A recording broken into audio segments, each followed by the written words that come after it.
Bien, bonjour. Nous voici de nouveau réunis grâce à la radio X-Move de Mont-Saint-Martin, que je remercie de nous tenir comme cela en lien les uns les autres, ce qui permet effectivement d'évoquer la commune de Mont-Saint-Martin et ce qui s'y passe.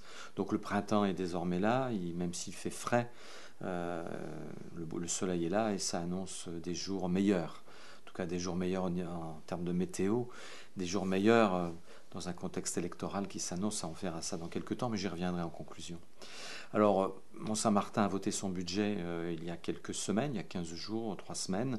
Un budget conséquent, sans hausse des taux, donc ça intéresse les habitants, c'est-à-dire que les impôts n'augmenteront pas, que l'ensemble des taxes de la ville de Mont-Saint-Martin concernant les centres aérés, les cantines garderies, etc., les classes transplantées, classes de neige, classes vertes, ne bougeront pas, ce qui est quand même assez remarquable, enfin moi je le pense, au regard de ce qui se passe un peu partout autour de nous.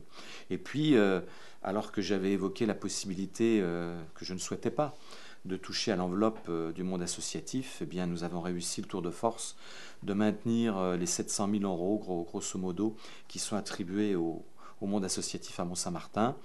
Des villes voisines, je ne vais pas citer de noms de villes, mais vous pourrez regarder la presse au travers des comptes rendus de budget tels qu'ils sont adoptés, eh bien, sont en deçà de ce qui est apporté au monde associatif de Mont-Saint-Martin. Je n'en tire pas un satisfecit exceptionnel, mais en tout cas, c'est pour moi une forme de reconnaissance du soutien fort, indéfectible de la municipalité au monde associatif, qui joue un rôle extrêmement important dans une société qui ne va pas très bien, en particulier pour ce travail associatif qui permet aux hommes et aux femmes de sortir de chez elles, de parler aux autres, de se rencontrer, de travailler ensemble dans tous les domaines de la vie, et c'est très très important. En tout cas, ça sert à ça, la politique, enfin, ce que je pratique comme politique à l'échelon local, cantonal, d'agglomération, ça sert à donner un peu de bonheur aux gens et d'être au service des hommes et des femmes qui font les territoires. Voilà ce que je voulais évoquer en premier lieu. Évoquer en termes d'investissement des choses que vous allez voir très prochainement, puisque avec mon ami et collègue premier adjoint Patrice Marini, nous sommes rendus récemment auprès de Philippe Mahé, préfet de Meurthe-et-Moselle, pour plaider un certain nombre de dossiers. Et je dois reconnaître que l'État a une oreille attentive aux questions que nous avons posées, aux dossiers que nous avons soumis. En particulier un dossier important qui est la nouvelle salle posée à l'arrière de Jean-Baptiste Clément dans le parc municipal Frédéric Brigidi. Une salle d'une jauge de 300-350 personnes qui permettra demain de suppléer à la salle Jacques Callot qui aurait besoin d'un relookage ou un relooking important, mobilisant des sommes importantes. Et on a préféré effectivement parier sur l'avenir, sur le futur, sur le progrès, sur une implantation en cœur d'un parc de 12 hectares et demi en face d'un plan d'eau, puisque cette salle sera un cube, un verre métal sans doute, avec un beau panorama sur l'ensemble de cet espace de 12 hectares et demi, de l'esplanade, du plan d'eau, du kiosque, de la halle couverte, avec des opportunités de rencontres, de festivités, le festival du conte en chaise longue par exemple, mais aussi la célébration des mariages et puis à proximité les gens qui pourront y faire la fête. Alors cette salle bien évidemment est un investissement lourd. L'estimatif est de l'ordre de 1 million d'euros, 800 000 euros, 1 million d'euros. Donc le fait que nous soyons allés à la rencontre du préfet de Meurthe-et-Moselle, vous l'imaginez bien, consistait à plaider pour obtenir une aide. Et cette aide nous est confirmée. Donc j'aurai un courrier prochainement, mais en tout cas, c'est confirmé. C'est suivi par les services de monsieur le sous-préfet François Proisy. Et donc, je remercie d'ores et déjà l'État pour cette mensuétude, ce soutien à une ville populaire importante comme Mont-Saint-Martin, en plein développement.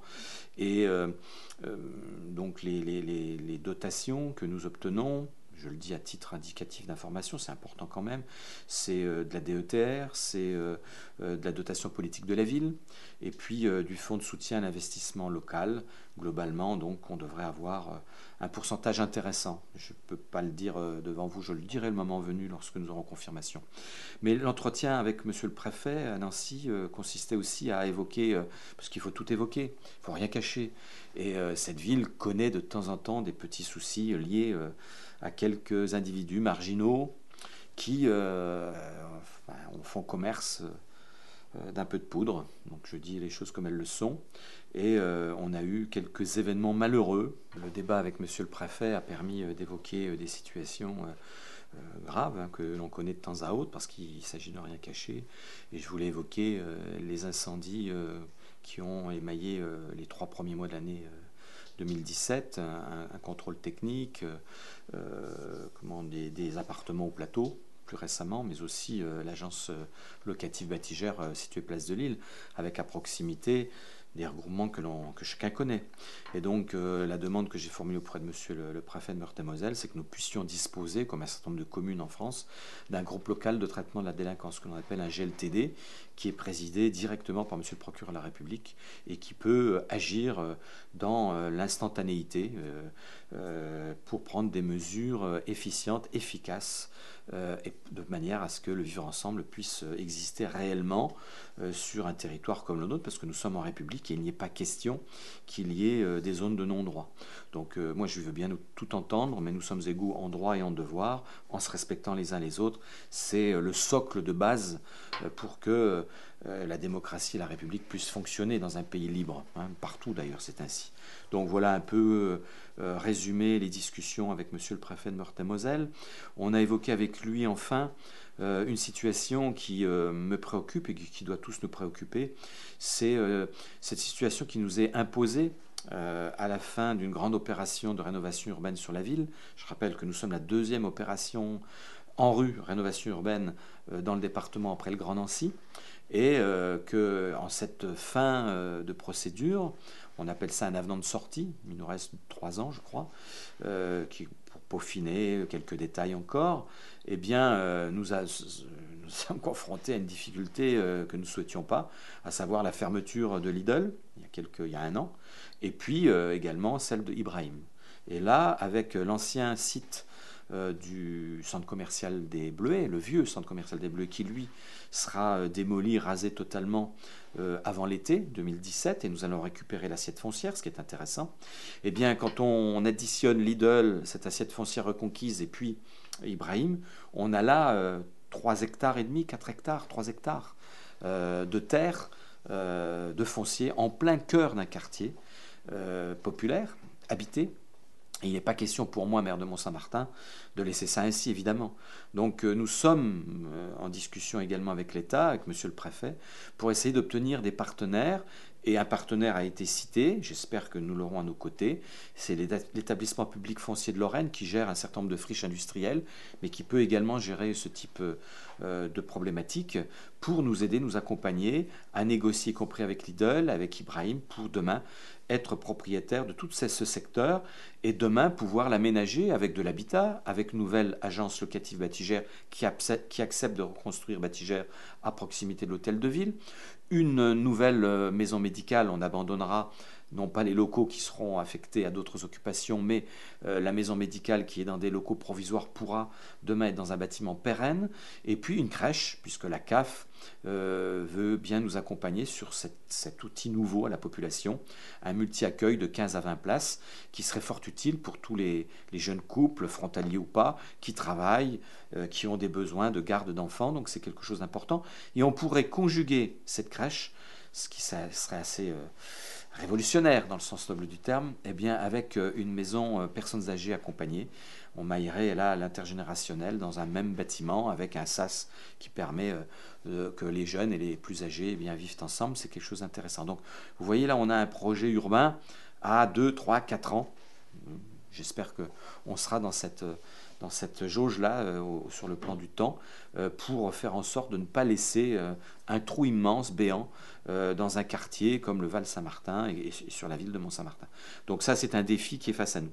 En termes d'événements, vous avez pu le constater, l'hôtel de police d'agglomération fonctionne, il a été inauguré en grande pompe. Nous avons inauguré il y a quelque temps, en présence de Madame Erignac, veuve du préfet Claude Erignac, qui avait inauguré l'hôtel de ville de Mont-Saint-Martin, et en présence de sa fille, l'avenue Érignac qui longe l'hôtel de police. Et puis nous avons inauguré le même jour d'ailleurs l'EHPAD à proximité de l'hôtel de ville de Mont-Saint-Martin, un nouvel EHPAD qui fonctionne bien. J'ai rencontré hier des personnes qui ont de la famille là, et donc c'est un outil nouveau avec une restauration sur place. D'ailleurs, nous réfléchissons. Il faut que nous posions clairement la question au groupe SOS qui gère cet EHPAD, eh bien, s'il serait possible éventuellement à la rentrée prochaine que les collégiens d'Anatole France, du collège Anatole France, puissent disposer de la restauration in situ dans l'établissement qui est à proximité du collège. Ça serait là aussi des mutualisations et des partenariats forts que j'aime beaucoup, moi, personnellement. On fait en sorte que les gens se rencontrent, travaillent ensemble, partagent des projets ensemble. C'est ça qui forge le succès, en tout cas, et l'avenir. Un événement important sur le plan de la rencontre et du sport, ça a été la deuxième édition du Trail de Mont-Saint-Martin. Parti du parc municipal Frédéric Brigidi, revenu au parc municipal Frédéric Brigidi. Alors j'ai lu la presse.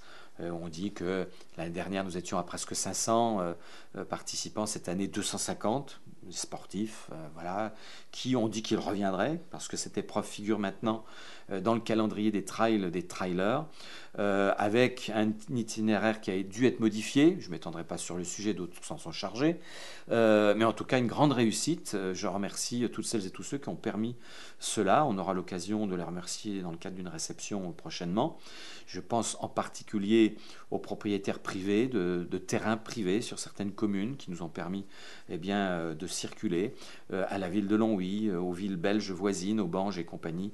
Et on aura l'occasion de les inviter avec les sponsors, les privés, des magasins, des magasins de sport, des magasins alimentaires connus dans le secteur. Et puis je n'oublie pas bien évidemment les nombreux bénévoles, ils étaient une centaine.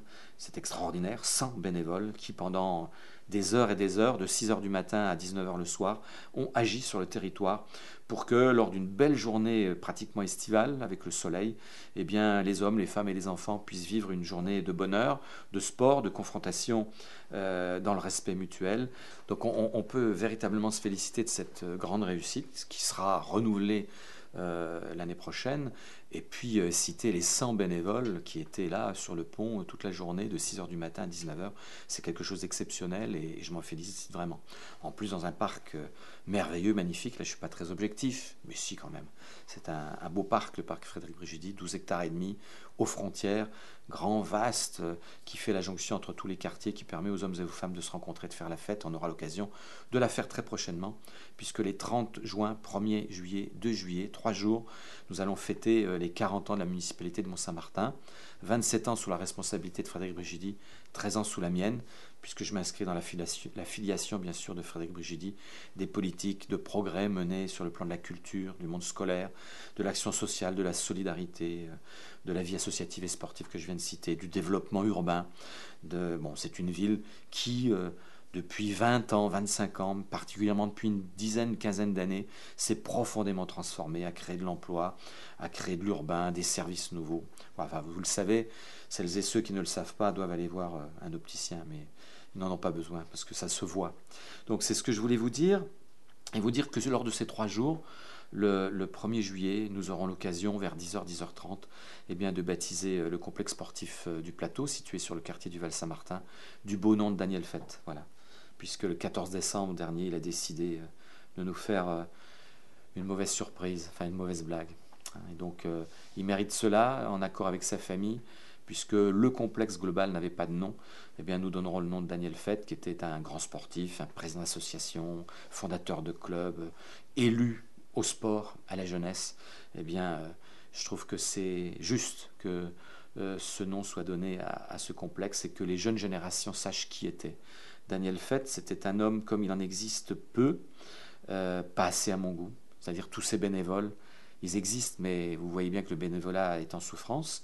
Donc il est juste que l'on rende hommage à travers Daniel Fett à l'ensemble de ces hommes et de ces femmes qui donnent de leur temps au service des autres. C'est très important. Et puis je conclus, puisque nous sommes à quelques jours d'un événement majeur dans la République, c'est l'élection du chef de l'État, des présidentielles, puisque le 23 avril, premier tour, le 7 mai, deuxième tour, Je ne vais pas vous appeler à voter. Si, je vous appelle à voter, évidemment. Mais je ne vais pas citer un nom, vous savez pour qui je vote. Vous savez, moi j'ai des valeurs, je respecte toutes les valeurs quand elles sont républicaines.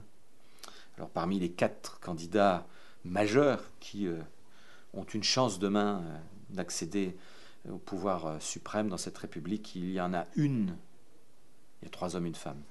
Il y en a une dont je ne parle pas parce que je l'ai vécue, parce que pour moi, elle ne défend pas les valeurs de respect et de tolérance des hommes et des femmes. Elle stigmatise l'étranger, elle veut fermer les frontières. Vous imaginez les frontaliers, comment vous feriez demain si les frontières étaient fermées? Donc voilà, moi je plaide pour simplement que vous lisiez, que vous écoutiez, que vous lisiez tous les programmes et que vous ne vous arrêtiez pas à la forme mais au fond pour savoir ce que les gens veulent faire demain de la vie quotidienne pour vos enfants. Je pense que nous avons la possibilité d'orienter différemment les politiques qui sont menées depuis 10 ou 15 ans dans ce pays, qu'il y a une opportunité qui se présente. Pour moi, je la saisirais, et que si nous ne le faisions pas, nous ne serions pas responsables pour les jeunes gens et les générations futures qui pourraient nous faire ce reproche de n'avoir pas saisi peut-être une chance qui se présentait à nous lors de cette élection présidentielle, en sachant que quelque part, partout, il y a toujours un rêve qui sommeille, que l'espoir est toujours là au cœur, et que, comme je vous l'ai dit précédemment, en ce qui me concerne, dans mes actions, on peut me faire des reproches, on a le droit. Ce que je sais, c'est que je ne laisse pas les gens indifférents, c'est la meilleure des choses en tout cas. La pire, c'est de laisser indifférent.